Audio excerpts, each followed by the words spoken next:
और भगवान मेरी कोई मदद करता तो पहले ही कर देते। क्या उनको नहीं दिखता कितने परेशान हैं हम?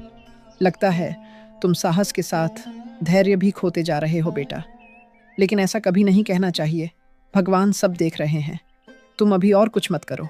मन लगा के रोज जो काम करते हो वही करो, चाहे फल मिले या ना मिले।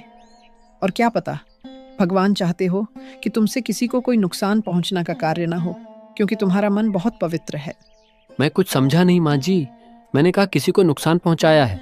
कुछ नहीं बेटा, तुमको समझ आएगा बाद में। बस भगवान पे भरोसा रखना। और हाँ, जब तुम्हारा पैसे चुकाने का समय पूरा हो जाए और तुम चुका ना पाओ तो मेरे इस कुटिया में चले आना।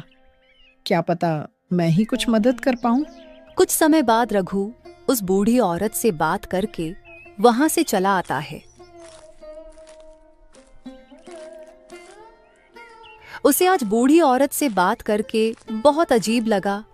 आज उसके मन में शांति कम उलझन ज्यादा था।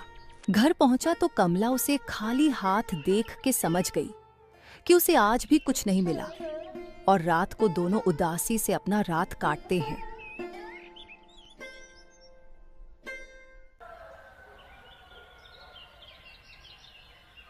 ऐसे ही कुछ दिन बीते। रघु रोज नदी में जाता और मेहनत करता। उसे कभी मछलियां मिलता तो कभी खाली हाथ लौटना पड़ता, और जो भी उसे मिलता वो उसके उधारी के पैसे लौटाने के लिए पर्याप्त नहीं था। और ऐसे ही 2 महीने बाद वो समय भी आया जब कल पैसे लौटाने थे। ये सोच के दोनों परेशान बैठे हुए थे। ये जी अब क्या होगा?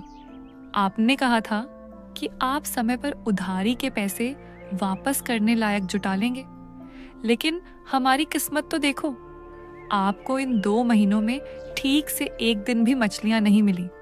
मुझे खुद कुछ समझ नहीं आ रहा है। आखिर क्या करूं? तुम ही सही थी। मैंने ये उधारी लेके हमारे ऊपर और ज्यादा मुसीबत मोड़ ले ली।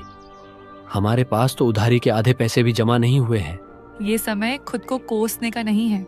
मुझे पता है कि आपने हमारे जीवन को ठीक करने के लिए ही एक मौके के तौर पर वो पैसे ली थी, लेकिन उसके वजह से हम पर ज्यादा विपदा आ पड़ी। कुछ उपाय निकालने की सोच रहा हूँ कमला। कल अगर उधारी नहीं चुकाई तो सेठ जी और मुखिया जी के नजरों में गिर जाऊंगा, और इसके कारण आगे से कोई भी मेरी मदद नहीं करेगा। दोनों ये सब सोच के दुखी मन से बैठे हुए थे। तभी रघु के मन में उस बूढ़ी औरत का विचार आया। कमला, शायद अभी भी एक रास्ता है। मुझे अभी अभी उनका ख्याल आया। क्या रास्ता?